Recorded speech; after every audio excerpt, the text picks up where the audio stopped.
ناظرین کرام، آپ دیکھ رہے ہیں پروگرام بات چیت اور میں ہوں آپ کا ہوسٹ عبید الرحمن شفیق۔ ناظرین کرام، بعض دفعہ اقوام اپنی کچھ ذاتی مجبوریوں کی وجہ سے دیگر اقوام کا تسلط قبول کر لیتی ہیں، لیکن اس کے ساتھ ساتھ وہ اپنی ملی غیرت اور اپنی قومیت کے اوپر آنچ نہیں آنے دیتی، کیونکہ آج یا کل یہ تسلط تو ختم ہو جائے گا، لیکن اگر یہ تسلط ہمارے ذہنوں کے اوپر چھا گیا، اگر وہ قوم ذہنی غلام بن گئی، تو پھر کبھی اس قوم کو دوبارہ ذہنی غلامی سے دوبارہ واپس نہیں نکالا جا سکتا۔ یہی کام کیا جا رہا ہے ہمارے ملک پاکستان کے اندر، غیر ملکی ایجنڈوں کو نافذ کرنے کے لیے، غیر ملکی نظریات کو نافذ کرنے کے لیے طرح طرح کی NGOs کام کر رہی ہیں، اور وہ ہمارے ملک کی تعلیمی پالیسیوں کے ساتھ کھلواڑ کر رہی ہیں، اپنی من چاہی تعلیمی پالیسیاں بنا رہی ہیں، اور اس کے ذریعے سے پوری پاکستانی قوم کو اسلام سے، پاکستانیت سے، نظریہ پاکستان سے دور کیا جا رہا ہے۔ جب سے پاکستان بنا اس وقت سے لے کے تعلیمی پالیسیوں میں کے ساتھ چھیڑ چھاڑ کی گئی، اور موجودہ ابھی حالیہ جو رپورٹ ہے اس کے مطابق موجودہ حکومت نے احسن اقبال کے ذمے یہ فرائض سونپے ہیں کہ وہ دوبارہ سے تعلیمی پالیسیوں کو ان کو پر نظر ثانی کریں، اور بچوں کو نصاب کے اندر جدت پیدا کرنے کے لیے اور ان کا جو برڈن ہے اس کو کم کرنے کے لیے دوبارہ سے تعلیمی پالیسیوں کو اوپر نظر ثانی کی جا رہی ہے۔ لیکن اس کے پیچھے جو مقاصد کار فرما ہے، اگر ہم ان کے اوپر غور کریں تو United state commission on international religious freedom کی جو رپورٹ ہے، ان کا یہ کہنا ہے کہ پاکستان کے اندر جو نوجوان جو جدید تعلیم یونیورسٹیوں سے پڑھتے ہیں، ان کے اندر دو چیزوں کے عنصر پائے جاتے ہیں، ایک تو پاکستانیت کا اور دوسرا اسلام کا عنصر پایا جاتا ہے۔ تو ہم نے اس تعلیمی پالیسی کے ذریعے سے پاکستانیوں کے اندر سے جو اسلام کا عنصر ہے اس کو ختم کر دینا ہے، اور صرف پاکستانیت کو زندہ رکھا جائے اور پاکستان کو ایک لبرل اسٹیٹ بنایا جائے۔ USAID کے ذریعے پاکستان کے اندر بہت بڑی انویسٹمنٹ کی جا رہی ہے، پاکستان کی تعلیمی پالیسیوں کے ساتھ کھلواڑ کیا جا رہا ہے۔ اگر آپ اپنی ایک پرائیویٹ آرگنائزیشن بناتے ہیں ایجوکیشن کی، تو آپ کو $1 ملین سے بھی زائد کی رقم USAID کی طرف سے ملتی ہے۔ آپ نے کرنا کیا ہے؟ آپ نے ان کا بنایا ہوا اور ان کا تیار کیا ہوا تعلیمی نظام اپنے اسکول کے اندر نافذ کرنا ہے، اور ان کا تیار کردہ نصاب اپنے بچوں کو پڑھا کے اپنے بچوں کی فکری تربیت ان کے مطابق کرنی ہے۔ بہت سارے اس طرح کے پروگرامز جو ہیں وہ پاکستان کے اندر چل رہے ہیں، کچھ تو بہت زیادہ پرومیننٹ ہیں اور کچھ خفیہ طور کے اوپر چل رہے ہیں۔ ٹائم فار چینج اس طرح کا بھی ایک پروگرام پاکستان کے اندر چل رہا ہے جو پاکستانی تعلیمی نظام کو چینج کرنے کی کوشش کر رہے ہیں۔ اس طرح ایک اور بہت بڑی پروگرامنگ پاکستان کے اندر کی جا رہی ہے، وہ ہے لیٹس گرل لرن۔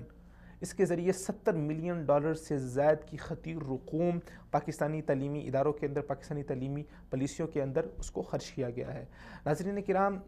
آپ دوسرے لوگوں سے، غیر ملکی لوگوں سے امداد لیں، بہت اچھی بات ہے، لیکن ایک مرتبہ یہ ضرور سوچ لیں کہ وہ لوگ اگر آپ کو امداد دے رہے ہیں، اگر وہ آپ کے اوپر انویسٹ کر رہے ہیں،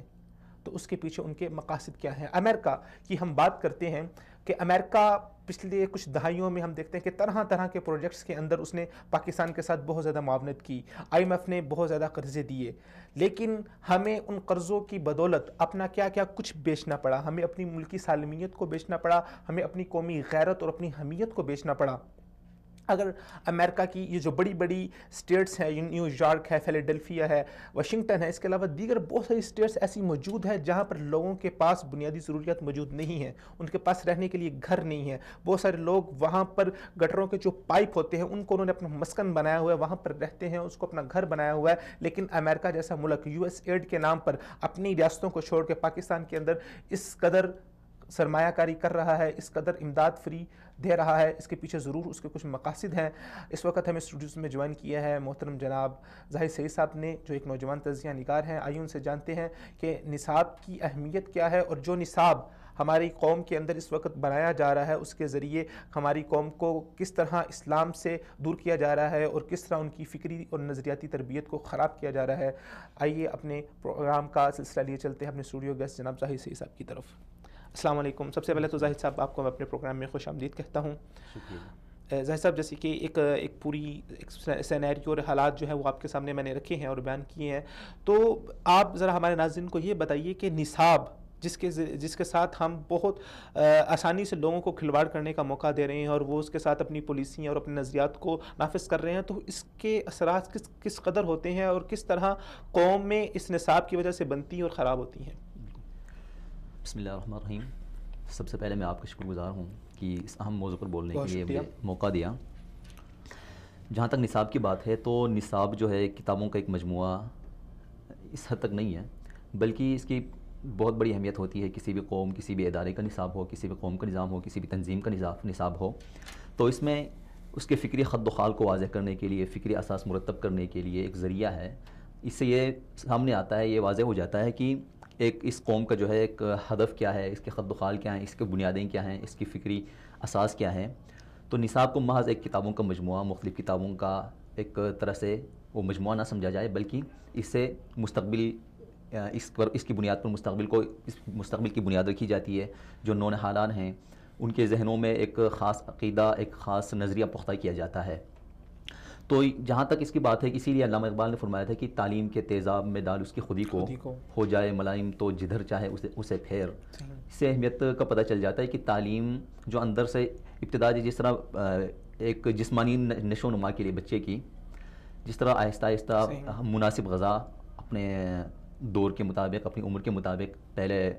جو مناسب غذا، پھر ٹھوس غذائیں، آہستہ آہستہ ماں کا دودھ، آہستہ آہستہ جس طرح پروان چڑھتا جاتا ہے بچہ، اسی طرح اس کی فکری تربیت بھی اس طرح ہوتی ہے. شروع میں ایک طرح ماں باپ جس نظریے کے ہوں گے، گھر کا ماحول جس طرح اسے مہیا ہوگا، اور ظاہر ہے گھر کا ماحول اور ماں باپ، اس کے ارد گرد جو لوگ ہیں،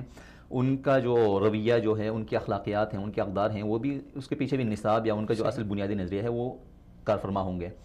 تو گھر میں جو کچھ وہ دیکھتا ہے اسی سے سیکھتا ہے. اس کے بعد پھر اسکول جاتا ہے، اسکول جانے کے بعد اکثر جو ہے اس کا ایک نظریہ بننا شروع ہو جاتا ہے اساتذہ پر سارا کچھ، اور نصاب پر، اور اسکول کے جو ماحول ہیں، اسکول کا جو نظام ہے اس پر ہے. تو فکری تربیت اس طرح ہوتی جاتی ہے. تو اب یہ دیکھنا ہے کہ ایک مملکت اگر نصاب مرتب کرتی ہے اپنے تعلیمی اداروں میں تو کس کو مد نظر رکھا جائے. تو اس کے لیے ہم دیکھیں گے کہ اس مملکت کی یا اس ریاست کی یا اس ملک کی بنیاد کیا ہے. تو جہاں تک آپ بات کرتے ہیں پاکستان کی، تو پاکستان کے آئین میں ہی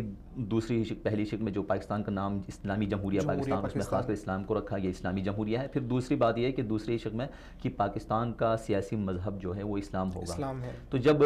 اسلام کو آپ نے سیاسی مذہب بنا دیا، اس کا مطلب یہ ہوا کہ ایک قابل قبول تمام عوام کو اس کے تحت ہونا جو اسلام کو ماننے والے ہیں. تو یہ بھی پاکستان کے آئین میں درج ہے کہ اسلامی تعلیمات کا فروغ اور مسلمانوں کے لیے ایسا ماحول مہیا کرنا. بلکہ پاکستان کے قیام کا مقصد یہی تھا کہ ہم عملی طور پر اس کو پریکٹس کریں. اسلامی تعلیمات پر عمل کرنے کے لیے ایک جگہ ہمیں چاہیے، تجربہ گاہ چاہیے، جس طرح بانی پاکستان نے فرمایا تھا.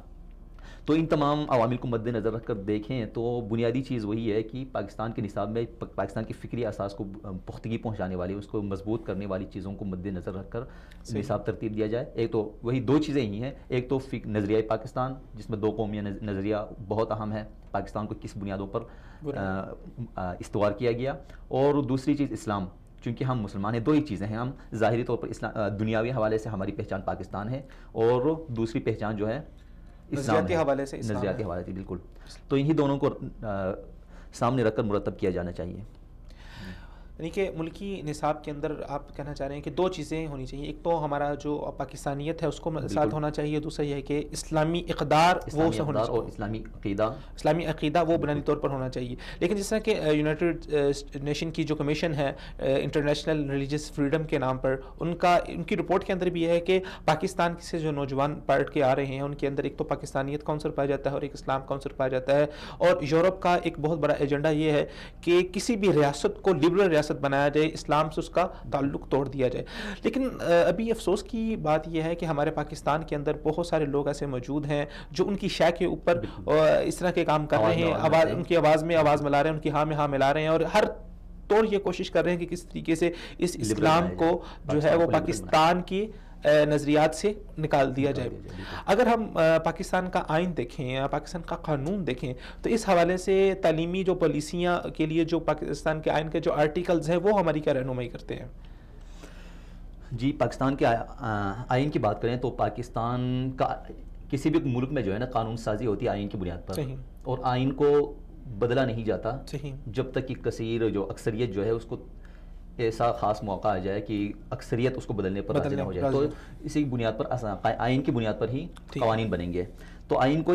ہر چیز میں، خواہ تعلیم ہو، صحت ہوں یا بنیادی حقوق ہوں، عدالتیں ہوں، ہر چیز کو اسی پر استوار کیا جاتا ہے. تو آئین کی جو آرٹیکل ہے، آرٹیکل نمبر 31 میں جو بیان کیا گیا کہ پاکستان کے مسلمانوں کو، یہ کہ 31 کے شق نمبر 2 میں پاکستان کے مسلمانوں کے بارے میں مملکت درج ذیل کے لیے کوشش کرے گی. تو اس میں الف کیا ہے؟ قرآن پاک اور اسلامیات کی تعلیم کو لازمی قرار دینا، عربی زبان سیکھنے کے لیے حوصلہ افزائی کرنا، صحیح، اور اس کے لیے سہولت بہم پہنچانا، اور قرآن پاک کی صحیح اور من و ان طباعت اور اشاعت کا اہتمام کرنا. تو اس میں دیکھ لیں، عربی کو چلو آپ نے آپشنل رکھ لیا کہ اس کے لیے آپ ماحول مہیا کریں گے، اس کی حوصلہ افزائی کریں گے، لیکن اسلامیات کو کہا مملکت کی ذمہ داریوں میں سے ہے. صحیح. تو جب آئین میں یہ شامل ہے تو اب ہم دیکھتے ہیں شروع میں چلے اسلامیات ایک حد تک مطلب آئین کے تقاضے شاید پورے کرنے کے لیے اسلامیات کا شامل تھا، لیکن اب سب سے زیادہ زور اسی پر دیا جاتا ہے. ایک جو لبرل طبقہ آپ نے جس کا ذکر کیا، اور وہ لوگ جو باہر کے ہیں، اس حد تک نہیں آپ نے ذکر کیا کہ اسلامیت کو پاکستانیوں کے ذہن سے نکال دیا جائے، لیکن میرا خیال ہے کہ اسلامیت کے ساتھ ساتھ پاکستانیت کو بھی نکال دیا جائے، کیونکہ وہ بالکل نہ ایک بے جان سا، وہ عام سا وہ ڈھانچہ ہی رہ جائے پاکستان کا. کیونکہ اب دیکھیں لبرل کی طرح کو ہم دیکھتے ہیں تو سب سے زیادہ جو فوکس یا ایک تنزیہ طور پر، استہزائی طور پر وہ ذکر کرتے ہیں نہ صرف اسلام کا بلکہ ساتھ ساتھ مطالعہ پاکستان پر بھی بہت زیادہ ان کا فوکس ہے. بہت زیادہ تیر برساتے ہیں، تضحیق، ہدف، اور جو ہمارے ہیروز ہیں پرانے محمد بن قاسم سے لے کر اب تک کے احمد شاہ ابدالی تک یا اس کے بعد تک، ان سب کو لٹیرے اور پتہ نہیں کس نام سے پکارتے ہیں. بات یہ ہے کہ کسی بھی ملک کو یا کسی قوم کو ترقی کرنے کے لیے ضروری ہے ان میں ایک طرح سے احساس برتری بھر دی جائے، احساس برتری کا احساس دیا جائے انہیں کہ ہم کچھ ہیں، ہم سر اٹھا کر جینے والے لوگ ہیں، ہم کر سکتے ہیں، کچھ کر سکتے ہیں. احساس تفاخر پیدا کیا جائے، بحیثیت قوم اس میں فخر پیدا کیا جائے. بلکہ ابن خلدون نے اپنے مقدمے میں کہا تھا. بات کا سلسلہ جاری رکھتے ہیں. اس وقت ہمیں ٹیلی فون کال ان پہ جوائن کیا ہے محترم جناب عمیر صدیقی صاحب نے. یہ پروفیسر ہیں کراچی یونیورسٹی کے، اس کے ساتھ ساتھ ARY نیوز چینل کے ساتھ بھی جڑے ہوئے ہیں، اور وہاں پر ان کا باقاعدہ پروگرام بھی ہوتا ہے. السلام علیکم عمیر صاحب، آپ کو میں اپنے پروگرام میں خوش آمدید کہتا ہوں. وعلیکم السلام ورحمۃ اللہ. سب سے پہلے تو آپ کا بہت شکریہ کہ آپ نے اپنے قیمتی وقت میں سے ہمیں وقت عنایت کیا. محترم عمیر صاحب، میرا آپ سے جو بنیادی سوال وہ یہ ہے کہ چلے ہو سکتا ہے کہ کسی نہ کسی جگہ پہ جا کے ہمیں غیر ملکی امداد کی ضرورت پڑ سکتی ہے، ہم ان کی مدد لے سکتے ہیں، لیکن کیا ہم اس امداد کے تناظر میں اپنی ملکی سالمیت کے ساتھ، اپنے نظریات کے ساتھ ہم کوئی کمپرومائز کر سکتے ہیں؟ بسم اللہ الرحمن الرحیم. دیکھیے، کسی بھی قوم کی آئیڈیولوجیکل سبورژن کے 4 مراحل ہوتے ہیں. پہلے اس قوم کو ڈی مورلائز کیا جاتا ہے، پھر ڈی اسٹیبلائز کیا جاتا ہے، پھر ان میں کرائسس پیدا کیے جاتے ہیں، اور اس کے بعد نارملائزیشن کا عمل جو ہے وہ مکمل کیا جاتا ہے. یہ جو کسی قوم کو ڈی مورلائز کرنا ہے، اس میں بنیادی کام یہ ہے کہ اس قوم کی تعلیمی نظام کو مکمل طور پر اپنے ہاتھ میں لیا جائے، تاکہ اس تعلیمی نظام سے گزرنے کے بعد ایسے افراد کار پیدا کیے جا سکیں جو آئندہ آنے والے وقتوں میں ان بین الاقوامی طاقتوں کے نظام کو آگے چلانے کے لیے ذہنی طور پر مکمل طور پر تیار ہوں. اب آپ دیکھیے کہ کیونکہ آج آپ کا موضوع بین الاقوامی اور غیر ملکی مداخلت ہے پاکستان کے تعلیمی نظام میں، تو میں یہاں بتانا ضروری سمجھتا ہوں کہ کالونائزیشن کے دور سے تاحال دنیا کے تمام تر خطوں میں جہاں جہاں مسلم ریاستیں موجود ہیں، وہاں پر غیر ملکی مداخلت بالخصوص ہمارے تعلیمی نظام کے اندر جو ہے وہ جاری رہی ہے اور تاحال جاری ہے. میں یہاں پر چند ایک مثالیں آپ کو پیش کرنا چاہتا ہوں. جی بالکل، گو اہیڈ. اب آپ دیکھیے کہ ہمارے ہاں جو غیر ملکی مداخلت ہے پاکستان کے تعلیمی نظام میں، ایک تو اس کی صورت یہ ہے کہ وہ بین الاقوامی اور غیر ملکی فنڈنگ کی صورت میں، اور دوسری صورت اس کی یہ ہے کہ وہ باقاعدہ ہمارے طلبہ کی آئیڈیولوجیکل سبورژن کرتے ہیں اور ان کی نظریاتی تخریب کاری کے ذریعے سے انہیں نظریہ پاکستان اور بالخصوص اسلامی جو اقدار اور اسلامی تہذیب اور ثقافت ہے اور مشرقی تہذیب اور روایات سے انہیں دور کرتے ہیں. اگر آپ نے USAID کی ویب سائٹ کا مطالعہ کیا اور پاکستان کے مختلف چینلز پر ان کے وقتاً فوقتاً جو ہے وہ ایڈورٹیزمنٹ بھی چلتے ہیں، اب آپ دیکھیے کہ white house announces $70 million for girls education ان پاکستان. آپ USAID جو آفیشیل ویب سائٹ ہے آپ جا کے سرچ کیجیے، لیٹ گرلز لرن کے نام سے کس طرح سے یعنی باقاعدہ ایک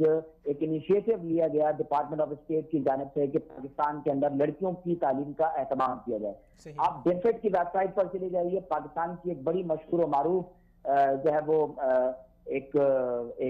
آپ سمجھیں کہ ایک پروجیکٹ کو باقاعدہ انہوں نے تعلیمی نظام کے لیے کتنے ہزار اور لاکھ پاؤنڈ دیے، وہ وہاں پر اس کی تفصیلات موجود ہیں. United States commission on international religious freedom نے کس طرح سے teaching intolerance in Pakistan, religious bias in public textbook اور اس کے ساتھ connecting the dots education and religious discrimination in Pakistan کے نام سے جو 2 بنیادی رپورٹ شائع کی ہیں، اس میں خاص طور پر ٹیچنگ انٹالرنس ان پاکستان میں تو یہ بات لکھی ہوئی ہے کہ پاکستان اور اسلام کے تعلق کو توڑ دیا جائے اور بالخصوص پاکستان کے اندر اسلام کو بطور واحد حقیقت ہونے کے ہمارے نصاب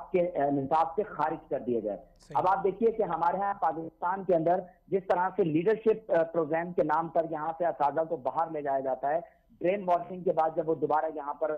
درس و تدریس کے سلسلے کو جوائن کرتے ہیں تو نتیجہ یہ نکلتا ہے کہ وہ ہمارے پاکستان کی جامعات اور کالجز کے اندر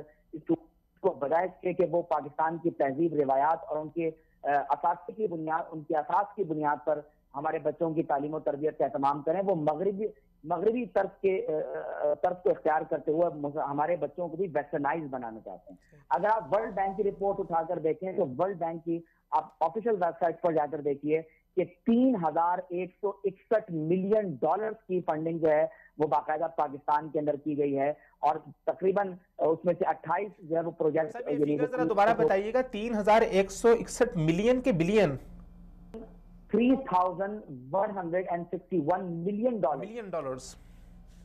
جی تو اب آپ بتائیں کہ 3,161 ملین ڈالر وہ پاکستانی روپیز میں کتنا بنتا ہے. اب آپ اس کو خود اندازہ کر سکتے ہیں. پھر اس میں سب سے خطرناک بات یہ ہے کہ لائف اسکلز بیسڈ ایجوکیشن کے نام پر دنیا کے اندر جو ٹیکس ایجوکیشن ہے وہ اس کی باقاعدہ درس و تدریس کا ایک سلسلہ ہے جو پوری دنیا کے اندر عام ہو رہا ہے اور عام ہوتا چلا جا رہا ہے. پاکستان کی حکومت نے بھی باقاعدہ جو ہمارے ہاں جو ہماری ایجوکیشنل پالیسی ہے اس میں اس بات کو شامل کیا ہے کہ ایک لائف اسکلز بیسڈ ایجوکیشن کو باقاعدہ پاکستان کے اندر پروموٹ کیا جائے گا اور حیات لائف لائن نے باقاعدہ اس پر SRHR یعنی sexual and reproductive health and rights کے اوپر باقاعدہ ایک پورا کریکولم بنا کر پاکستان کو پیش کیا ہے اور باقاعدہ اس پر جو ہے وہ کام بھی ہو رہا ہے. اب یہاں پر میں یاد کراتا چلوں کہ یورپی یونین کی امداد اور اسی طرح ورلڈ پاپولیشن فاؤنڈیشن اور اسی طرح جو پاکستان کے اندر آہنگ NGO ہے اس کی وساطت سے پاکستان کے سرکاری تعلیمی اداروں کے اندر زندگی گزارنے کی مہارتوں پر مبنی پروگرام LBSE کے نام سے بھی وہ بہت دیر چلتا رہا، پھر والدین کے احتجاج کی بنا پر اس کو بند کیا گیا. جی اب آپ دیکھیے کہ یہ جو sexual and reproductive health and right سے متعلق جو بین الاقوامی جو آپ دیکھ رہے ہیں کہ پورا ایک سلسلہ ہے، اس میں بنیادی طور پر 4 چیزیں ہیں جن کو کور اپ کیا جاتا ہے. ایک سیکسول ہیلتھ ہے، سیکسول رائٹس ہیں، ریپروڈکٹیو ہیلتھ ہے اور ریپروڈکٹیو رائٹس ہیں. اب اگر آپ اس میں ریپروڈکٹیو رائٹس اور سیکسول رائٹس میں جا کر دیکھیں تو اس میں بنیادی طور پر 11 حقوق ہیں جو بچوں کو پڑھائے جائیں گے. The right to sexual freedom, the right to sexual autonomy and sexual integrity and safety of the sexual body. اس میں باقاعدہ اس قدر بھیانک قسم کے یعنی اشیاء ہیں جو ہمارے بچوں کو پڑھائی جانے والی ہیں اور جو باقاعدہ ہمارے نصاب کے اندر شامل کی جانے والی ہیں کہ جب نعوذ باللہ من ذالک ہمارے بچے اس تعلیمی مرحلے سے گزر کے یعنی آگے بڑھیں گے، انہیں کانٹرسیپٹیوز کا معلوم ہوگا، انہیں لیسبین اور گے ریلیشن شپ کا نعوذ باللہ معلوم ہوگا، زناکاری کے بعد کس انداز سے یعنی حمل سے جو ہے وہ لڑکیاں رک سکتی ہیں. اور اس کے ساتھ ساتھ آپ دیکھیے دوسری طرف کس طرح سے چائلڈ میرج ایکٹ بنا دیا جاتا ہے، 1 سے زائد شادیوں پر پابندی عائد کر دی جاتی ہے. یہ تمام تر چیزیں وہ ہیں جو آہستہ آہستہ پاکستان کے تعلیمی نظام کو ایک ٹرانسفارمیشن کی طرف لے کے جا رہا ہے. یہاں پر ایک بنیادی سوال جو معاشرے میں اٹھایا جاتا ہے کہ سیکس ایجوکیشن ایک نوجوان کے پاس ہونا بہت ضروری ہے اور اسلام میں بھی جگہ دیکھتے ہیں کہ احادیث کے اندر باقاعدہ پورے ابواب موجود ہے جہاں پر جو صحیح معلومات ہیں اور صحیح تعلیمات دی گئی ہیں. تو اس حوالے سے ایک کیا بنیادی اعتراض ہے کہ جس کی وجہ سے ہم اس کو کنڈیم کر رہے ہیں؟ کہ اگر یہ سیکس ایجوکیشن چھوٹے بچوں کو دی جائے گی، اگر 6 اور 7 کلاس کے بچوں کو سیکسول انٹرکورس کا طریقہ سکھایا جائے گا اور وہ اس قدر یعنی بے حیائی کی زبان میں سکھایا جائے گا، پڑھانے والی عورت ہو سامنے لڑکے بیٹھے ہوئے ہوں، پڑھانے والا مرد ہو سامنے لڑکیاں بیٹھی ہوئی ہوں اور کو ایجوکیشن کے اندر جب ایسی تعلیم دی جائے گی تو یقینی طور پر جب وہ اسٹوڈنٹ آپس میں ایک دوسرے کے ساتھ بیٹھ کر تبادلہ خیال کریں گے تو اس کے نتائج انتہائی بھیانک ہوں گے. اور یورپ آج جس نتیجے پر پہنچا ہے کہ وہاں پر تقریباً more than 70% یا 80% لڑکیاں یہ جو اسٹیٹسٹکس ہمارے سامنے ہیں اپنی ورجنٹی کو وہ اسکول لائف کے اندر ہی ضائع کر چکی ہوتی ہیں. تو یہ تمام تر انہی یعنی بھیانک نتائج کا ہمارے یعنی یہ انہی بھیانک جو ہے وہ معاملات کر رہے ہیں. ڈاکٹر صاحب ایک بنیادی سوال میرا اور آپ سے یہ ہے کہ کیا اس سیکس ایجوکیشن کو تعلیمی نصاب میں ایڈ کرنا ہی ضروری ہے، یا جس طرح ہمارے جو نو بیہتا جوڑے ہیں یا وہ نوجوان جو ابھی شادی کے مرحلے میں جانے کے بالکل قریب ہیں ان کے لیے کوئی چھوٹی سی ورک شاپس وغیرہ یا اس طرح کا کوئی چھوٹا کورس تیار کر لیا جائے تاکہ جو لوگ اس مرحلے میں داخل ہو رہے ہیں وہ داخل ہونے سے پہلے جو ہے وہ ان تعلیمات کو حاصل کر لیں؟ کیا اس کو نصاب میں داخل کرنا ہی ضروری ہے؟ دیکھیے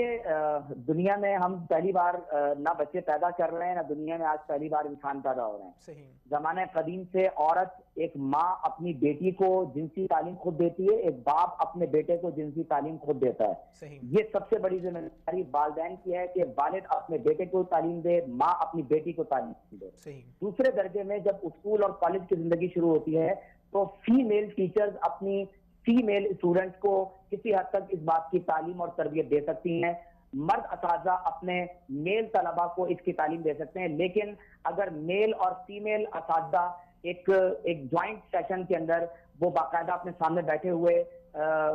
کو ایجوکیشن کے اندر زیر تعلیم طلبہ اور طالبات کو ایک ساتھ اس کی تعلیم دیں گے تو یقینی طور پر اس سے بچوں کے جو جنسی جذبات ہیں ان میں ہیجان پیدا ہوگا اور اس کے نتائج ہمارے لیے بہتر نہیں ہوں. ڈاکٹر صاحب ایک بنیادی بات یہ بھی ہے کہ اسلام نے جو ہمیں سیکس ایجوکیشن دی ہے اس میں باقاعدہ ایک پوری طہارت کا ایک پورا باب ہے کہ کس طرح ایک مرد پاکیزگی کو اختیار کر سکتا ہے، کس طرح ایک عورت ایک باحیا اور باعفت ہو سکتی ہے. پھر اس میں ایک حلال و حرام کی ایک بہت بڑی تمیز ہے اور پھر جو حرام کی طرف جاتا ہے اس کے اوپر بہت ساری وعیدیں بھی ہیں. تو یہ تو ایک اسلام کا پورا سٹرکچر ہے، لیکن جو ہماری مغرب سے امپورٹ ہو کے سیکس ایجوکیشن آ رہی ہے اس میں تو وہ ٹوٹل تو فریڈم ہے. اس میں نوجوانوں کو میرے خیال سے انتشال دلوایا جا رہا ہے، ان کو ابھارا جا رہا ہے کہ وہ ان چیزوں کے اندر جائیں، نہ کہ ان کو اویئر کیا جا رہا ہے. جی یقینی طور پر آپ نے یہ بات بالکل درست کہی. اس میں سب سے خطرناک بات یہ ہے کہ جب آپ sexual and reproductive health and rights کے اندر سیکس فری بنانا چاہتے ہیں اشیاء کو. ڈاکٹر صاحب آخر میں صرف ایک منٹ کے اندر اگر آپ ہمارے ناظرین کو اس بات سے اویئر کر دیں کہ یہ تو ان کی پوری ایک اسٹریٹجی ہے جس کے ذریعے سے انہوں نے پورا انہوں نے طریقہ کار وضع کیا ہے اور وہ مداخلت کر رہے ہیں اور یہ چیزیں ہمارے ملک میں رائج ہو چکی ہیں. بہت سارے بھیانک نتائج ہمیں دیکھنے کو ملے ہیں. ہمارے معاشرے کے اندر بہت بڑا طبقاتی نظام اسی وجہ سے پیدا ہو گیا ہے، دو حصوں میں بٹ گیا ہے. دیگر آپ کیا بھیانک نتائج دیکھ رہے ہیں جو ملکی سالمیت کے لیے، پاکستان کے لیے اور اسلام کے لیے خطرہ ہے اگر ان تعلیمی پالیسیوں کو نہ روکا گیا؟ جی اس میں سب سے زیادہ خطرناک پہلو یہ ہے کہ ملک پاکستان کا دفاع ہمیں سب سے زیادہ عزیز ہے. اگر پاکستان کے تعلیمی نظام میں بین الاقوامی اور غیر ملکی فنڈنگ اور ان کی نظریاتی مداخلت کو نہ روکا گیا تو یقینی طور پر اسلام اور پاکستان کا جو خوبصورت تعلق ہے، جس کی وجہ سے قائد اعظم نے اپنے آسٹریلیا کے نشری خطبے میں فرمایا تھا کہ مغربی پاکستان اور مشرقی پاکستان کو جو قوت جوڑے ہوئے ہے وہ لا الہ الا اللہ محمد رسول اللہ صلی اللہ علیہ وسلم ہے. لہذا موجودہ حالات میں اور مستقبل میں آنے والے زمانے میں یقینی طور پر اگر ہم تعلیمی نظام کے ذریعے اپنے نوجوان نسلوں کو پاکستان سے پیار کرنا سکھائیں گے، نظریہ پاکستان سے پیار کرنا سکھائیں گے اور اپنے دین سے وفاداری سکھائیں گے، حضور سے وفاداری سکھائیں گے تو وہ ایک اچھے مسلمان اور پاکستان کے لیے ایک اچھے شہری ثابت ہوں گے اور پاکستان کے لیے ہی خدمت کریں گے. لیکن اگر اس تعلیمی نظام کے ذریعے ہم نے ان کو مغرب زدہ کر دیا، ہم نے انہیں پاکستان سے نفرت کرنا سکھایا، ہم نے اسلام سے نفرت کرنا سکھایا اور نعوذ باللہ ان کے ذہن کی تخریب کاری کی تو یقینی طور پر یہ پاکستان کی ریاست کے لیے مجموعی طور پر انتہائی خطرناک ہوگا. بہت شکریہ ڈاکٹر صاحب ہمارا ساتھ دینے کے لیے. السلام علیکم. جی ناظرین کرام، آپ نے ڈاکٹر عمیر صدیقی صاحب کی گفتگو تفصیل سے سنی. انہوں نے بتایا کہ کس طرح ہمارے ملک کے اندر، ہمارے پاکستان کے اندر ہمارے بچوں کو اسلام سے دور کیا جا رہا ہے اور یہ بات صرف ہمارے جدید عصری علوم کی حد تک نہیں ہے بلکہ اسلامیات کے ساتھ اور جو کھلواڑ کیا جا رہا ہے وہ بیان سے باہر ہے. آپ صلی اللہ علیہ وسلم کی زندگی کو اس طرح بیان کیا جا رہا ہے ہماری اسلامیات کی کتابوں میں، ہمارے ایک مسلمان ملک کے اندر، اس ملک کے اندر جو لا الہ الا اللہ کی بنیاد پہ ہمارے وجود میں آیا تھا، گویا کہ وہ کسی ایک عام انسان کی زندگی ہو. جو ہماری کتابیں ہیں اسکول کی، ان کے اندر آپ صلی اللہ علیہ وسلم کی جو زندگی کا جو عنوان ہے، اس چیپٹر کا جو عنوان ہے وہ دا لائف آف محمد، صرف اتنا لکھا ہوا ہے. پہلے ہم دیکھتے تھے کہ جہاں پر بھی آپ صلی اللہ علیہ وسلم کا نام ہوتا تھا تو وہاں پر آگے صلی اللہ علیہ وسلم لکھا جاتا تھا. ایون صحابہ کرام کے نام بغیر کسی دعا کے بالکل سادے محمد، عمر، خدیجہ، عائشہ اس طرح لکھے گئے ہیں. تو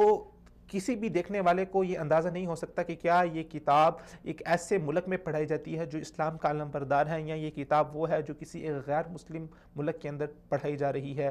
ناظرین اکرام، گفتگو کا سلسلہ جاری رکھتے ہیں۔ یہاں پر ہمارے ساتھ اسٹوڈیوز میں موجود ہیں جناب زاہد سعید صاحب، پہلے بھی ہم نے ان سے گفتگو کی ہے، آئیے ان سے مزید جانتے ہیں کہ جس طرح آپ نے ڈاکٹر عمیر صاحب کی گفتگو سنی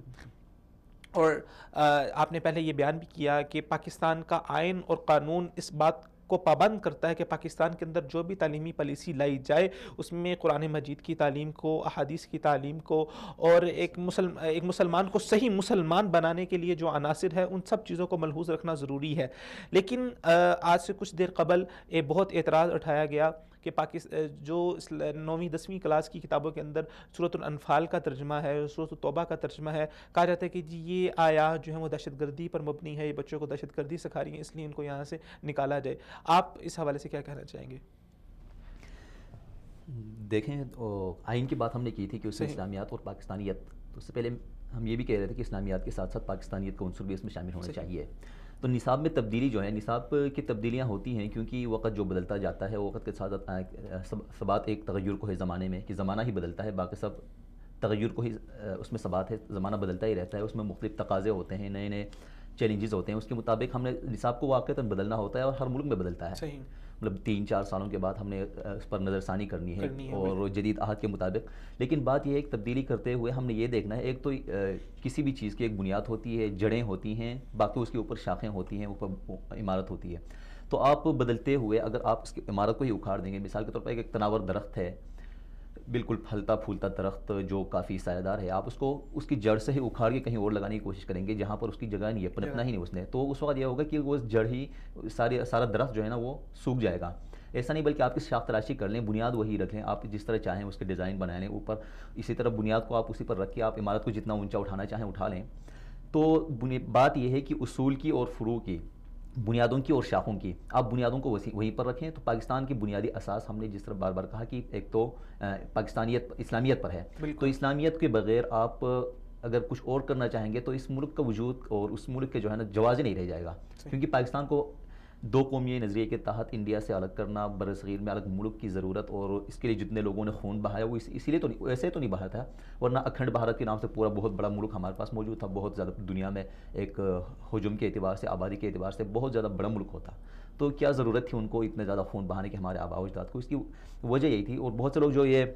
نصاب کی تبدیلی پر اور خاص کر اسلامیت اور پاکستانیت پر جو اعتراض کرنے والے لوگ ہیں، وہ ان کا بھی یہی اعتراض ہے، 2 قومی نظریے پر اعتراض کرتے ہیں۔ تو جب 2 قومی نظریہ ہے ہی نہیں تو پاکستان کے وجود اور پاکستان کا جو جواز، اس کوئی معنویت رہتی ہی نہیں ہے۔ تو جب پاکستان کی اساس ہی یہی ہے تو ضروری ہے اس میں اسلامیت کو بنیادی حیثیت دی جائے اور اسی طرح پاکستانیت کو بھی۔ باقی نصاب کو بدلنے کی ہم نے بات کی، اس کی ضرورت ہوتی ہے تو ضرور آپ بدلیں، بار بار بدلیں، اس کو دیکھ لیں اور عصر حاضر کے تقاضے کے مطابق، اور نہ صرف سائنسی، اس میں نئے سائنسی ارتقاء کے ساتھ ساتھ جدید آلات اور خاص کر موبائل انٹرنیٹ کا جو یہ دور ہے، اتصالات کا دور ہے، تو اس کے ساتھ ساتھ نظریات بھی، سائنسی تھیوریز بھی مختلف نئی آ رہی ہیں، اور اسی لیے سائنسی علوم کو بھی بدلنا ضروری ہے۔ اس کے ساتھ ساتھ سوشل سائنسز ہیں اور معاشرتی علوم ہیں، معاشیات ہیں، ان سب پر بھی اثر انداز ہوتا ہے بہت زیادہ۔ ملکی جو معاملات ہیں، بیرون ملک اور خارجہ پالیسی ہیں، داخلہ پالیسی، ان سب پر، سیاسیات ہیں، ان سب پر اثرات مرتب ہوتے ہیں جدید عہد کے بدلنے کے ساتھ ساتھ۔ تو ان سب پر آپ واقعتاً نظر ثانی کر لیں، اس میں تبدیلیاں کریں، لیکن یہ نہیں اپنی اساس کو، اپنی بنیاد کو، اپنی اصل کو کبھی نہیں چھوڑنا۔ یہ بات بالکل اپنی جگہ پر بجا ہے کہ تبدیلی کی ضرورت برحال باقی رہتی ہے، اور جو لوگ اپنے آپ کو وقت کے ساتھ ساتھ چینج نہیں کرتے، اپنے آپ کو اپگریڈ نہیں کرتے، تو دنیا سے بہت پیچھے رہ جاتے ہیں، اور ہمیں وقتی ضرورت ہے کہ ہم اس کے اندر تبدیلی کریں۔ لیکن جو تبدیلیاں وہ چاہ رہے ہیں کہ جس طرح میں نے آپ کو ذکر کیا کہ سورۃ الانفال کی آیات کو نکال دیا جائے، قرآن مجید کی آیات کو نکال دیا جائے، پھر بہت ساری قرآنی آیات کا جو استعمال ہے وہ غلط طریقے سے کیا جا رہا ہے۔ مثال کے طور پہ کہ جو حضرت مریم علیہ السلام کا جو تذکرہ ہے اللہ تعالیٰ نے قرآن میں کیا کہ فرشتہ ان کے پاس آتا ہے تو وہ انہیں کہتے ہیں کہ مجھ سے دور ہو جائیں، پورا ایک ذکر ہے، پھر وہ کہتے ہیں کہ مجھے کسی بشر نے، آدمی نے چھوہا نہیں ہے، مجھے کسی اجنبی نے چھوہا نہیں ہے، میں پاکیزگی کو اختیار کیا۔ تو اس جو پوری کہانی کو 3rd اسٹینڈرڈ کے اندر 3ری کلاس کے بچوں کو پڑھایا جا رہا ہے، تو جن کا محل ہی نہیں ہے ان کو وہاں پر پڑھایا جا رہا ہے۔ تو انشاءاللہ گفتگو کا سلسلہ ہم جاری رکھتے ہیں۔ اس وقت ہمیں ٹیلی فون کال لائن پہ جوائن کیا ہے محترم جناب ام الہدا صاحبہ نے۔ محمد علی صاحب نے ہمیں ٹیلی فون کال لائن پہ جوائن کیا ہے. آئیے ہم ان سے جانتے ہیں کہ وہ اس حوالے سے کیا نقطہ نظر رکھتے ہیں. محمد علی صاحب کا میں تعارف کرواتا چلوں آپ کو کہ وہ ایک CSS ٹیچر بھی ہیں اور اس کے ساتھ ساتھ اسٹوڈنٹ لائف کونسلر بھی ہیں. جدید تعلیمی نظام کو بھی انہوں نے بہت قریب سے دیکھا ہے. آئیے ان سے جانتے ہیں کہ وہ اس ساری سچویشن کو کس نظر سے دیکھتے ہیں. السلام علیکم جناب محمد علی صاحب. وعلیکم السلام ورحمۃ اللہ وبرکاتہ. محترم آپ کو اپنے پروگرام میں خوش آمدید کہتا ہوں. محمد علی صاحب, میرا آپ سے سوال یہ ہے کہ آپ ماشاءاللہ CSS ٹیچر بھی ہیں, CSS کو پڑھا بھی رہے ہیں اور اس کے ساتھ ساتھ اسٹوڈنٹ کی لائف کو بھی آپ بہت قریب سے دیکھتے ہیں اور ان کو مشورے بھی دیتے ہیں. تو آپ کیا سمجھتے ہیں کہ اس وقت جو ہمارا تعلیمی نصاب ہے اور جو ہمارا تعلیمی نظام ہے, کیا وہ اس قدر جاندار ہے کہ جس کے ذریعے سے ہم اپنے ملک کے اندر سماجی رویوں کو بھی پروان چڑھا سکیں اور مادی حوالے سے بھی ترقی کر سکیں؟ جی جزاک اللہ خیر بھائی. آپ کا سب سے پہلے تو بہت بہت شکریہ, آپ نے مجھے دعوت دی اپنے پروگرام میں کہ میں اپنے ویوز آپ کے ساتھ شیئر کر سکوں. دیکھیں, اس سے پہلے کہ ہم ایجوکیشن سسٹم پہ بات کریں, کریکولم پہ بات کریں, نصاب پہ بات کریں, یہ بات سمجھنا ضروری ہے کہ اصل میں ہیومن بینگ ہے کیا, انسان ہے کیا, اور اسے کس طرح کی تعلیم کی ضرورت ہے اور تعلیم کا مقصد کیا ہے. تو میں یہاں سے بات سٹارٹ کروں گا کہ اصل میں ہیومن بینگ دیکھا جائے تو مائنڈ, باڈی اور سول ہے. یہ تین چیزیں ہیومن بینگ کو بناتی ہیں, مائنڈ, باڈی اینڈ سول.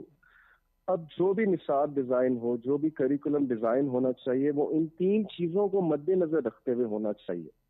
ہماری بدقسمتی یہ ہے کہ ہم نے روح کو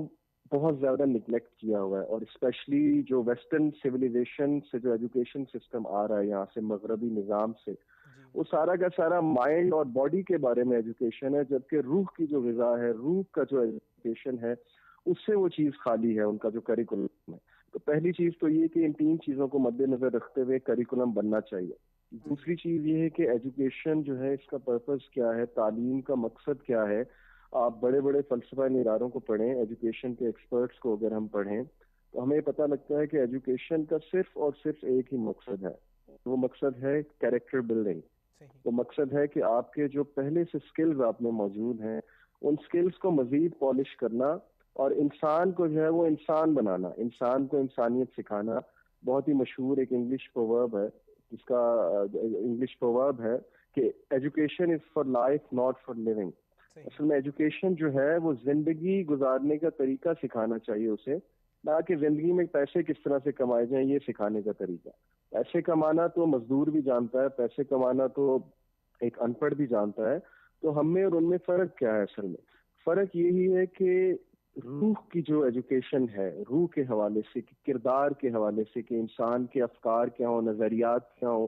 انسان میں کچھ وہ سکلز ہونے چاہیے جن سکلز کو یوز کر کے وہ لائف کے چیلنجز کا مقابلہ کر سکے, جن سکلز کو یوز کرتے ہوئے وہ انسانیت کے لیے بہت بڑے بڑے کام کرے. تو یہ چیز کریکولم میں میں سمجھتا ہوں کہ پاکستان میں بھی, مغرب میں بھی اس چیز کی بہت کمی ہے. بلکہ میں یہاں پہ کوٹ کرنا چاہوں گا اور تعریف کرنا چاہوں گا جاپانیز ایجوکیشن سسٹم کی اور ناروے ایجوکیشن سسٹم کی, کہ اگر آپ دیکھیں تو ناروے میں پہلے 7 سال بچوں کو صرف اور صرف مینرز سکھائے جاتے ہیں, بجائے کہ میتھمیٹکس سکھائی جائے, بجائے کہ انگلش سکھائی جائے. وہاں پہ سارا کا سارا زور پہلے 7 سال میں کیریکٹر بلڈنگ پہ ہوتا ہے, مینرز پہ ہوتا ہے. انہیں بتایا جاتا ہے کہ سوسائٹی کیا ہے, سوسائٹی میں کس طرح سے رہنا ہے, ماں باپ کی کیا رسپیکٹ ہے, نیبرز کی کیا رسپیکٹ ہے. اور جتنی بات ہمارے دین نے اس پہ کی ہے وہ تو میں مطلب یہاں پہ اگر کوٹ کرنا شروع کروں تو شاید 1 گھنٹہ لگ جائے کہ دین نے کتنی زیادہ مینرز کے اوپر بات کی ہے. تو ہمارے دین نے تو پہلے ایک فریم ورک ہمیں دے دیا ہے, اس فریم ورک کو بس اڈاپٹ کرنے کی ضرورت ہے, بچوں کی تربیت کرنے کی ضرورت ہے. اس کے بعد میں تھوڑی بات کرنا چاہوں گا کہ ایک اچھا کریکولم, ایک اچھا نصاب کیا ہے, what is required of a good curriculum. دیکھیں, گڈ کریکولم اگر ہم دیکھیں کہ دنیا اس وقت آگے جا رہی ہے, اس میں کوئی ڈاؤٹ نہیں ہے کہ مغرب, چاہے اس میں بہت سی برائیاں بھی ہیں ان کے معاشرے میں, لیکن مغرب جو ہے ان کی اس وقت ٹیکنالوجی کے حوالے سے, سائنس کے حوالے سے بہت زیادہ پروگریس ہے, اور مٹیریل پروگریس ان کی بہت زیادہ ہے. اور اس میں کچھ سکلز ریکوائرڈ ہوتے ہیں, کیونکہ میں او لیولس کو پڑھاتا ہوں, اے لیولس کو پڑھاتا ہوں, تو میں ان کے سلیبس کنٹینٹ سے گزرا ہوں, کریکولم سے گزرا ہوں, اور وہ اپنے کریکولم میں بتاتے ہیں کہ یہ سکلز ہونے چاہیے ہمارے اسٹوڈنٹ کے پاس, کیونکہ یہ سکلز اسینشیل ہیں تاکہ وہ اسٹوڈنٹ جو ہے ایکسیل کر سکے اور ایک مفکر بن سکے, ایک سوچ سمجھ رکھنے والا انسان بن سکے. اور یہی اصل میں ایجوکیشن کا جو ہے مقصد ہے. ایک اچھے کریکولم کا مقصد ہی یہ ہے کہ ایک مفکر پیدا کرے بجائے کہ ہمارا بنیادی سوال بھی یہی تھا کہ ہمارے بہت سارے تعلیمی جو ادارے ہیں اور ہمارے جو اسکول سسٹمز ہیں وہ وہاں سے ہی امپورٹ کیا ہوا کریکولم اور نصاب پڑھا رہے ہیں، لیکن اس کے باوجود ہمیں دیکھنے کو یہ آ رہا ہے کہ پاکستان اس قدر ترقی نہیں کر پا رہا. اس کی کیا وجہ ہے؟ دیکھیں اس کی ایک وجہ تو یہ ہے نا کہ ان کا کلچرل سیٹ اپ اور ہے، ان کی سوسائٹی کا سیٹ اپ، ان کی سوسائٹی کے ڈائنامکس اور ہیں. یہاں پہ کلچرل سیٹ اپ اور ہے، یہاں پہ ڈائنامکس اور ہیں. ان کے ہاں مورل ویلیوز اور ہیں، یہاں پہ مورل ویلیوز اور ہیں. تو جب ہم وہاں سے چھاپا مار کے as it is education system لے کر آئیں گے تو کچھ لوگ اس کو ہضم کر پائیں گے، کچھ لوگ اس کو نہیں سمجھ پائیں گے. اور یہی ایکچولی ہو رہا ہے کہ ایجوکیشن سسٹم میں ایک تفریق پیدا کر دی گئی ہے نا. آپ دیکھیں کہ گورنمنٹ لیول پہ کچھ ابھی تک اسلام کے حوالے سے چیزیں پڑھائی جا رہی ہیں، اسلام کا نالج دیا جا رہا ہے، لیکن آپ پرائیویٹ اداروں کی طرف چلے جائیں، پرائیویٹ سکولز کی طرف چلے جائیں تو وہ بالکل غافل ہے اسلام کی جو تعلیمات ہیں ان سے. اور وہاں سے باقاعدہ اسلام ایک پری پلانڈ منصوبے کے تحت جو ہے اسلام نکالا جا رہا ہے سلیبس سے. اور بچے جو سٹوریز پڑھ رہے ہیں ان سٹوریز سے اسلامک ہیروز جو ہیں ان کے نام نکالے جا رہے ہیں، اور ان کی بجائے ویسٹرن جو ہیروز ہیں، ویسٹرن ہسٹری میں جو کریکٹرز ہیں ان کے بارے میں بتایا جا رہا ہے. تو بچے کس طرح سے ریلیٹ کریں گے پرائیویٹ سکولز کے اپنے کلچر کے حوالے سے، اپنے دین کو کس طرح سے وہ ریلیٹ کر پائیں گے، اپنے ہیروز کو کس طرح سے جانیں گے؟ ایک تو یہ وجہ بھی ہے. میں یہاں پہ تھوڑی سی بات آپ سے کرنا چاہوں گا ایک اچھے کریکولم کے حوالے سے کہ کریکولم میں تربیہ بھی آ جاتی ہے، کریکولم میں انالیٹیکل سکلز بھی آ جاتے ہیں. انالیسس کرنا چاہیے، ایک چیز کو سامنے رکھتے ہوئے اس کے پروز اینڈ کونز دیکھنا. ریسرچ سکلز آ جاتے ہیں، کریٹیکل انالیسس آ جاتا ہے. یہ ساری چیزیں ویسٹ دے رہا ہے، لیکن انفارچونیٹلی جو مسنگ انگریڈینٹ ہے وہ تربیہ کا انگریڈینٹ ہے. اور وہ انگریڈینٹ اس لیے مسنگ ہے کیونکہ ویسٹ کے نزدیک انسان مائنڈ اور باڈی ہے، دیٹس اٹ. جبکہ اسلام ہمیں یہ بتاتا ہے کہ انسان مائنڈ، باڈی اور سول ہے، روح بھی تو ہے نا. تو روح کی غذا جب نہیں دی جا رہی اور ایجوکیشن میں اس چیز کو مد نظر رکھتے ہوئے ہی کریکولم نہیں بنا تو پھر اس کے نتائج پھر یہی ہوں گے کہ میٹیریلسٹک سوچ کے لوگ پیدا ہوں گے جو ایجوکیشن کو صرف ایک دولت کمانے کا ذریعہ سمجھیں گے، جو ایک دوسرے کے جو ہے پیٹھ پیچھے خنجر گھونپیں گے، اور جو ایک دوسرے سے کمپیٹ کرنے کے لیے جو ہے وہ کچھ بھی کر گزریں گے، کیونکہ ان کے نزدیک زندگی ہے ہی صرف یہ کہ کھا لے پی لے جی لے. تو یہ جو مائنڈ سیٹ اور جو سوچ کے ساتھ کریکولم بنا ہے یہ سوچ ہی غلط ہے، اور اس سوچ کو، اس مائنڈ سیٹ کو تبدیل کرنے کی کوشش کرنی چاہیے. اور اس میں ٹیچرز کا بہت زیادہ میں سمجھتا ہوں کہ رول ہے، کہ میں خود ٹیچر ہوں. تو ٹیچر ایک بہت بڑا کردار ہوتا ہے ایک انسٹیٹیوٹ میں، اور ٹیچر اگر اچھا ہو، ٹیچر اسٹوڈنٹس کو بہت کچھ سکھا سکتا ہے آؤٹ آف دا وے جا کے بھی. صرف ضروری نہیں کہ وہ بکس کا کریکولم ہی پڑھائے، بلکہ ٹیچر ان کی بہت اچھی تربیت کر سکتا ہے. تو ٹیچرز کی بھی ٹریننگ ہونی چاہیے. آخر میں محمد علی صاحب صرف ایک منٹ کے اندر اگر آپ ہمیں یہ بتا دیں کہ جو یو ایس ایڈ اور اس طرح کے دیگر پروگرامز جو ہمارے ملک کے اندر چل رہے ہیں، جس کے ذریعے پاکستان کے اندر سیکس ایجوکیشن کو بہت زیادہ عام کیا جا رہا ہے، اور جس طرح پری پلان طریقے کے ذریعے اسلام سے دور کیا جا رہا ہے، آپ کیا سمجھتے ہیں کہ ان مداخلت کی وجہ سے پاکستان کس رخ کی طرف جا سکتا ہے؟ دیکھیں اس میں تو کوئی شک کی بات نہیں ہے کہ وہ اپنی آئیڈیالوجی جو ہے وہ ڈیفینیٹلی انجیکٹ کر رہے ہیں یوتھ میں. اور جب وہ ایڈ کا نام لیتے ہیں تو اس ایڈ کے پیچھے مقصد ہوتا ہے، وہ مقصد یہی ہے کہ وہ اپنی آئیڈیالوجی کا انجیکشن جو ہے یوتھ میں لگائیں. اس کا پھر رد عمل دیکھنے میں یہی آ سکتا ہے، اس کے نتائج یہی دیکھنے میں آ سکتے ہیں جو آج ہم دیکھ رہے ہیں. اسٹوڈنٹ کے جو مورل ویلیوز ہیں، ان کا جو مائنڈ سیٹ ہے، ان کی جو سوچ ہے، اور دین سے جو دوری ہے، اور دین کے بارے میں جو ایک ان کے ریبیلین، میں کہوں گا اگر میں صحیح ورڈ استعمال کروں کہ دے آر بیکمنگ ریبیلیس، وہ دین سے متنفر ہو رہے ہیں بہت زیادہ. کیونکہ یہ جو سسٹم ہے ویسٹرن ایجوکیشن، اس میں باقاعدہ کریٹیکل انالیسز ایک انگریڈینٹ ہے کہ ہر چیز کو تم نے کریٹیکل نگاہ سے دیکھنا ہے، ہر چیز کو تم نے جو ہے وہ اس پہ کرٹک کرنی ہے. تو آج یوتھ آپ دیکھتے ہیں کہ دین پہ بھی کرٹک کرتی ہے، اللہ پہ کرٹک کرتی ہے، رسول اللہ صلی اللہ علیہ وسلم کے احکامات پہ کرٹک کرتی ہے. تو where to draw the line, ہم نے لائن کہاں پہ ڈرا کرنی ہے، یہ چیز نہیں سکھائی جاتی. اس کریکولم میں. تو بہت اس کے شکریہ نتائج محمد ہمارے علی صاحب ہمارا ساتھ دینے کے لیے. السلام علیکم. جی ناظرین کرام، آپ نے محمد علی صاحب کی گفتگو کو سنا کہ کس طرح ہمارے پاکستانیوں کو، ہمارے مسلمانوں کو اسلام سے، اپنے ہمارے تشخص سے دور کیا جا رہا ہے، اور ویسٹرن جو کلچر ہے اور ویسٹرن جو ایکٹیویٹیز ہیں، ایکسٹرا کریکولر ایکٹیویٹی کے نام پر ہمارے تعلیمی اداروں میں ہمارے نوجوانوں کو ان کی تربیت گاہ کے اندر، ان کی آماج گاہ کے لحاظ سے تیار کیا جا رہا ہے. یہاں پر وقت ہوا ہے ایک شارٹ بریک کا. شارٹ بریک کے بعد ہمیں جوائن کریں گی محترمہ ام الہدیٰ صاحبہ جو کہ UMT سے ہیں. ہم ان سے جانیں گے کہ پاکستان کے تعلیمی اداروں کے اندر ایکسٹرا کریکولر ایکٹیویٹیز کے نام پر کس طرح کا کلچر عام کیا جا رہا ہے. یہاں پر ٹائم ہوا بریک کا. ملتے ہیں شارٹ بریک کے بعد.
ویلکم بیک ناظرین، آپ کو پروگرام میں ایک بار پھر خوش آمدید کہتے ہیں. ناظرین کرام، آج کا ہمارا موضوع ہے پاکستانی نصاب تعلیم کے اندر بیرونی مداخلت اور قومی تقاضے. کیا جو ہم باہر سے ایڈ لے رہے ہیں اور کیا جو ہم ان کو اپنے تعلیمی نصاب اور نظام کے ساتھ کھلواڑ کرنے دے رہے ہیں، کیا یہ ہمارے قومی تقاضوں کے مطابق ہے یا نہیں؟ اور کیا جس قسم کا وہ کلچر ہمارے نوجوانوں کے اندر، ہماری یوتھ کے اندر وہ عام کرنا چاہ رہے ہیں، کیا وہ ہماری پاکستانیت کے منافی ہے یا نہیں؟ اسی موضوع کے اوپر ہم بات کر رہے ہیں. ناظرین کرام، ایک تو US ایڈز کے ذریعے، ڈفرینٹ ایڈز کے ذریعے ہمارے تعلیمی نصاب کو تو چینج کیا جا رہا ہے، تعلیمی پالیسیوں کو چینج کیا جا رہا ہے، اور ان کے اندر طرح طرح کی وہ اپنی منچاہی پالیسیاں لے کر آ رہے ہیں. لیکن ایک بہت بڑا جو اس کے اندر کردار ہے وہ کالجز کے اندر ایکسٹرا کریکولر ایکٹیویٹیز کے ذریعے سے وہ بنایا جا رہا ہے. ہمیں بہت سارے کالجز میں دیکھنے کو ملا ہے کہ وہاں پر ایکسٹرا کریکولر ایکٹیویٹی، ہم نصابی یا غیر نصابی سرگرمی کے نام پر فیشن شو تک ہمیں وہاں پر دیکھنے کو ملے ہیں، اور ڈانس پارٹیز اور باقاعدہ میوزک کی تربیت دی جا رہی ہے. کچھ چیزیں تو ایسی ہیں جو نصاب کے ذریعے سے وہ داخل کر رہے ہیں، اور جو چیزیں نصاب کے ذریعے نہیں آتی اس کو بھی انہوں نے تعلیمی اداروں کے اندر انہوں نے غیر نصابی اور ہم نصابی سرگرمیوں کے نام پر انہوں نے اس چیز کے اندر ایڈ کر دیا ہے. اس وقت ہمیں جوائن کیا ہے محترمہ ام الہدیٰ صاحبہ نے، جو کہ پاکستان UMT یونیورسٹی سے ہیں اور وہاں پر MPhil کی اسٹوڈنٹ ہے، اس کے ساتھ ساتھ ایک سوشل ایکٹیوسٹ بھی ہیں. آئیے ان سے جانتے ہیں کہ پاکستانی تعلیمی اداروں میں کس طرح غیر نصابی سرگرمیوں کے نام پر مغربی کلچر عام کیا جا رہا ہے. السلام علیکم. وعلیکم السلام ورحمۃ اللہ وبرکاتہ. محترمہ، آپ کو میں اپنے پروگرام میں خوش آمدید کہتا ہوں. جیسا کہ میں نے سوال ذکر کیا کہ آپ ہمارے ناظرین کو یہ بتائیے کہ جس طرح آپ ابھی یونیورسٹی میں پڑھ بھی رہی ہیں اور آپ اس نظام کو بہت قریب سے جانتی ہیں کہ کس طرح بغیر جو دیگر NGOز ہیں وہ اپنی فنڈنگ کر کس طرح کا کلچر ہماری یونیورسٹیز میں عام کر رہی ہیں.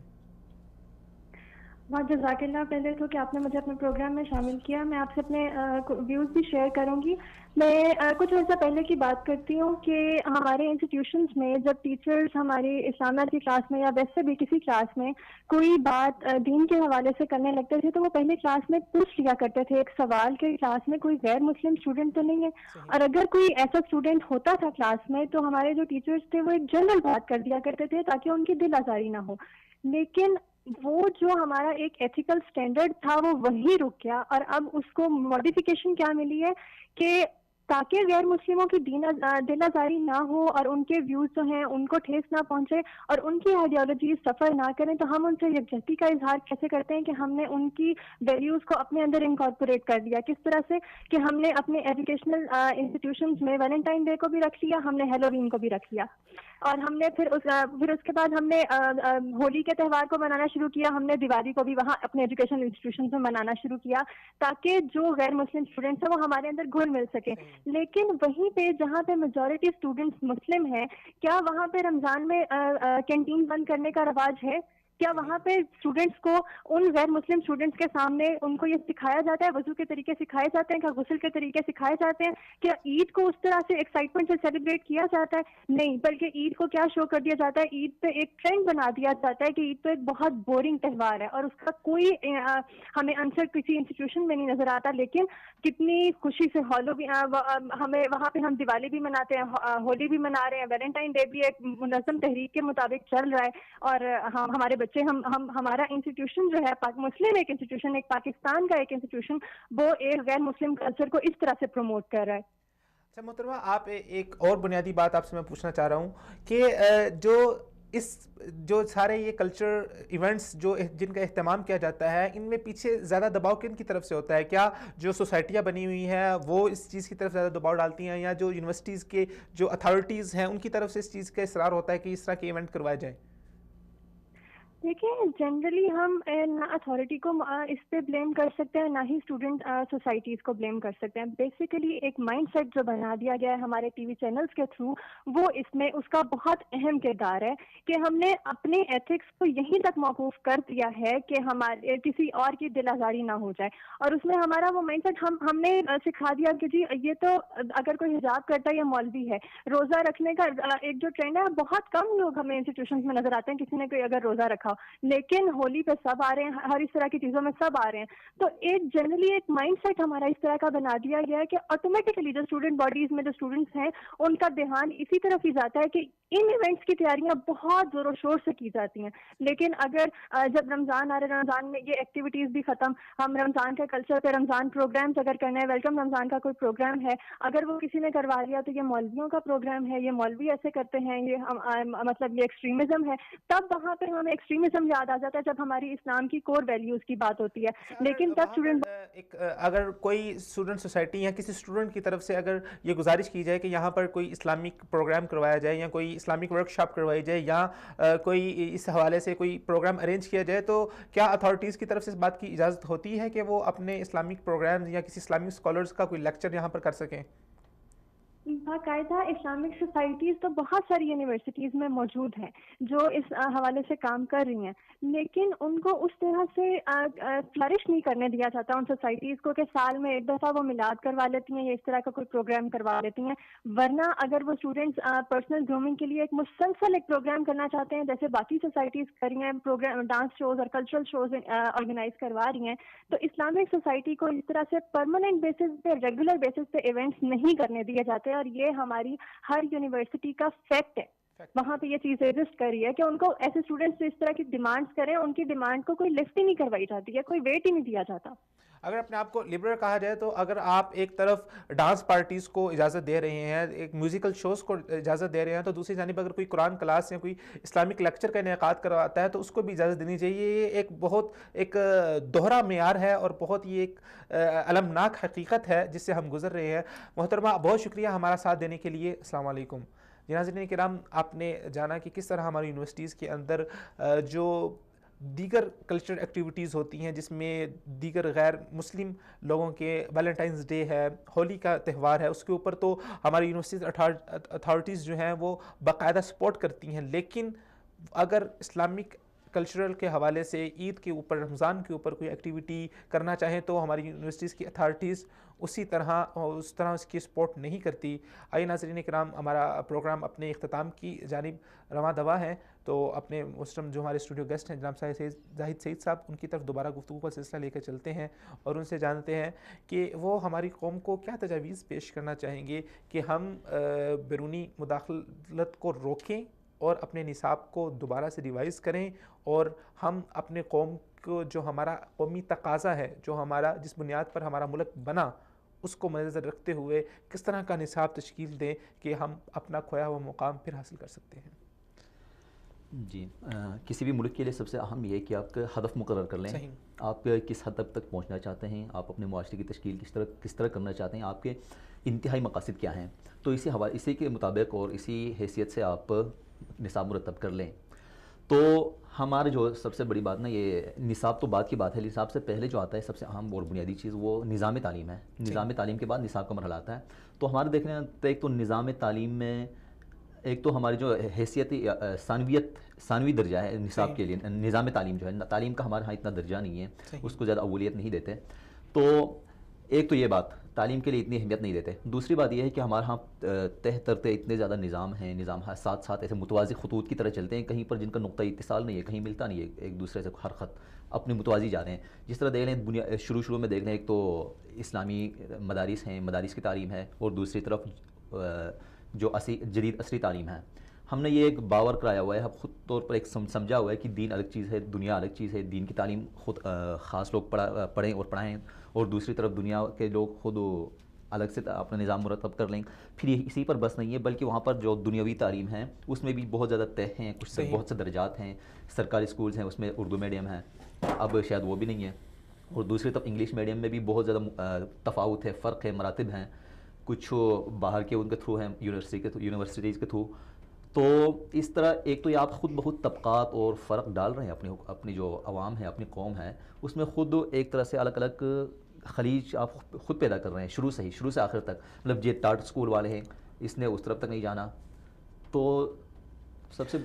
گفتگو کا سلسلہ جاری رکھتے ہیں۔ اس وقت ہمیں ٹیلی فون کال لائن پہ جوائن کیا ہے ڈاکٹر زبیر صاحب نے۔ یہ کامسٹ یونیورسٹی کے اندر پروفیسر ہیں، اور اس طرح معروف قلمکار بھی ہیں، بہت ساری کتابیں بھی لکھ چکے ہیں، جدید دنیا سے بھی بہت زیادہ واقف ہیں۔ محترم ڈاکٹر صاحب، آپ کو اپنے پروگرام میں میں خوش آمدید کہتا ہوں۔ السلام علیکم۔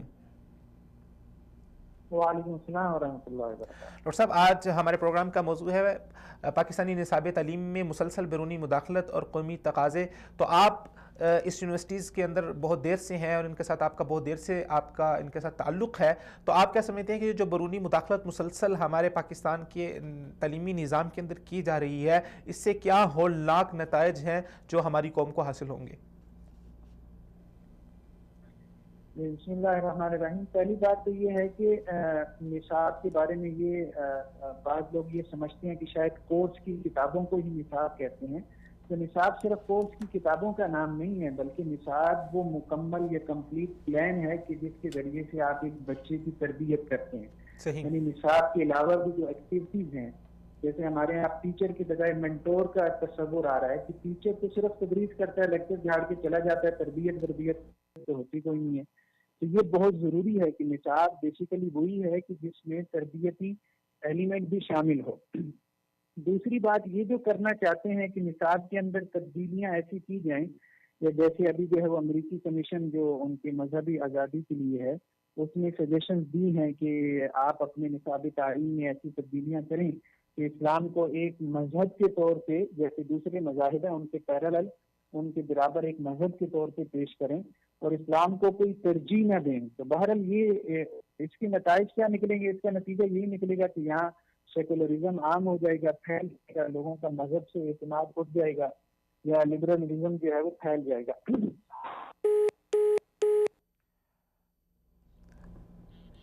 جی ناظرین کرام، ہمارا سلسلہ منقطع ہو گیا، ہم دوبارہ سے رابطہ کرنے کی کوشش کرتے ہیں ڈاکٹر زبیر صاحب سے۔ ناظرین کرام، ہمارا پروگرام بھی اپنے اختتام کی جانب ہے، بہت مختصر ٹائم رہ گیا ہے۔ موضوع بہت اہم تھا کہ کیا ہم جو بیرونی مداخلت ہمارے ملک کے اندر مسلسل جاری ہے، صرف تعلیمی نظام کے اندر نہیں، بہت سارے نظاموں کے اندر ہے، ہماری سیاست کے اندر ہے، ہمارے دیگر بہت سارے نظاموں میں ہے، جس کی وجہ سے پاکستان کو ایک انہوں نے اپنے کھیل کا میدان بنایا ہوا ہے، اپنے گھر کا اکھاڑا بنایا ہوا ہے، جس طرح جیسے چاہتے ہیں اس طرح کی تبدیلی کرتے ہیں، اور ہم پاکستانی معصوم لوگ ان کے مفادات کے اندر استعمال ہو رہے ہیں۔ ہمیں سوچنا ہوگا، ہمیں سمجھنا ہوگا کہ ایک انسان اگر ہمارے اوپر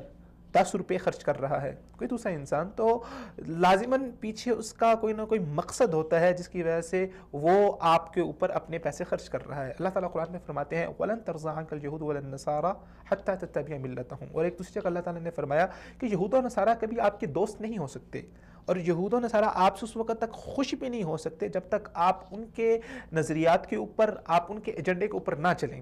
تو یہ ایک برحق حقیقت ہے جو اللہ تعالیٰ نے قرآن میں بیان کر دی ہے، اور آج آپ دیکھ سکتے ہیں کہ کس طرح یونائٹڈ اسٹیٹ، یونائٹڈ نیشن، دیگر یورپی یونینز اور دیگر بہت ساری NGOs ہمارے ملک کے اندر اپنے ایجنڈوں کو لا رہی ہیں، اس کے ذریعے سے پاکستانی قوم کو ان کے نظریات سے دور کیا جا رہا ہے۔ اور ایک بہت بڑی بات جو میں آپ حضرات کے ساتھ شیئر کرنا چاہتا ہوں وہ یہ ہے کہ پوری دنیا کے اندر اس وقت کیپٹلزم ہے، سرمایہ دارانہ نظام ہے۔ اگر آپ دیکھیں اس کے پیچھے بھی ان کی ایک سرمایہ کاری کی ہی ایک آپ چال اس کو کہہ سکتے ہیں، کیونکہ جو سفارشات وہ پیش کرتے ہیں، اگر آپ US ایڈ کو استعمال کر رہے ہیں، اگر آپ ان سے ایڈ پیسے لے رہے ہیں، تو آپ کو ان کا تیار کیا ہوا نصاب ہی اپنے سکول میں پڑھانا ہے۔ تو گویا اگر ایک ہاتھ سے وہ آپ کو پیسے دے رہے ہیں تو دوسرے ہاتھ سے وہ پیسے اپنی جیب میں بھی ڈال رہے ہیں۔ ان کا آکسفورڈ کا تیار کردہ نصاب آپ پڑھائیں گے تو جو ٹوٹل اس کی جتنی منافع، جس کا جتنا منافع ہوگا وہ ٹوٹل ان کو جائے گا، اور ان کی کوشش ہے کہ پوری دنیا کے اندر اس نظام کو، اس نصاب کو رائج کیا جائے، پوری دنیا کے اندر ایک نصاب ہو، ایک نظام ہو۔ ابھی تو وہ پیسے انویسٹ کر کے ہمیں اس بات کی طرف وہ ہماری ترغیب دلا رہے ہیں کہ ہم ان کا جو ہے وہ نصاب اختیار کریں۔ وہ ہماری قوم کے لیے بھی خطرہ ہے، جیسے کہ محمد علی صاحب نے ذکر کیا کہ وہاں کی روایات اور ہیں، وہاں کی ٹریڈیشنز اور ہیں، یہاں کی ٹریڈیشن اور ہے۔ ہم نے پچھلے 10 15 20 سال میں ان کے نصاب کو، ان کے تعلیمی نظام کو ہم نے اپنا کے دیکھ لیا کہ ہمیں نہ تو مادی حوالے سے پاکستان کوئی ترقی کر سکا، کوئی ترقی یافتہ ممالک میں اپنا کوئی بڑا نام پیدا کر سکا، اور نہ ہی کوئی سماجی رویے پروان چڑھ سکے۔ دن بہ دن ہمارے ملک کے اندر ذہنی انتشار، فکری انتشار، آپس میں ایک دوسرے کے ساتھ جو مخالفت ہے، ایک دوسرے کے ساتھ دشمنی ہے، وہ دن بہ دن بڑھ رہی ہے۔ تو نہ ہم نے مادی حوالے سے کوئی ترقی کی، نہ ہم نے سماجی حوالے سے، نہ ہم نے معاشی، نہ ہم نے معاشرتی حوالے سے، چہ جائے کہ ہم ہر لحاظ سے ہم نیچے سے نیچے ہی آئے ہیں۔ پاکستان کا پچھلے اگر 2-3 سال کا آپ ٹریک ریکارڈ اٹھا کے دیکھیں تو خواندگی کی شرح میں اضافے کے بجائے کمی آئی ہے۔ پاکستان معاشی حوالے سے اوپر جانے کے بجائے نیچے گیا ہے۔ تو ہمیں اب اس حقیقت کو سمجھ لینا ہوگا کہ ان کا نصاب، ان کا نظام ہمارے ملک کے لیے وہ نہیں بنا۔ ہمارے ملک، ہم اس کو اپنا کے ہم ترقی نہیں کر سکتے، اور وہ جو اپنے پیسے کے حصول کی خاطر اپنے دیگر ایجنڈوں کے سمیت، جس طرح ان کے دیگر ایجنڈے ہیں، اس طرح ایک ان کا بزنس کا ایجنڈا بھی ہے۔ ابھی تو وہ ہمیں ترغیب دلا رہے ہیں اور ہم ان کے پیسوں کے ذریعے سے ہی ان کا نصاب خریدنے ہیں۔ جب ان کا تسلط مکمل ہو گیا اور یہ نصاب پوری دنیا کے اندر رائج ہو گیا، پھر ہمیں طوعاً یا کرہن، اگر چاہے ہم چاہیں یا نہ چاہیں، ہمیں وہی چیزیں پڑھانی پڑے گی، اپنے بچوں کے مستقبل کو خراب کرنا پڑے گا۔ ابھی بھی وقت ہے، ہمیں اس معاملے کو بہت حساس انداز سے دیکھنا پڑے گا۔ میری گزارش ہے گورنمنٹ سے بھی، میری گزارش ہے آپ لوگوں سے بھی، اور میری گزارش ہے جناب احسن اقبال صاحب سے بھی کہ جو دوبارہ سے تعلیمی پالیسیوں کو ریوائز کر رہے ہیں،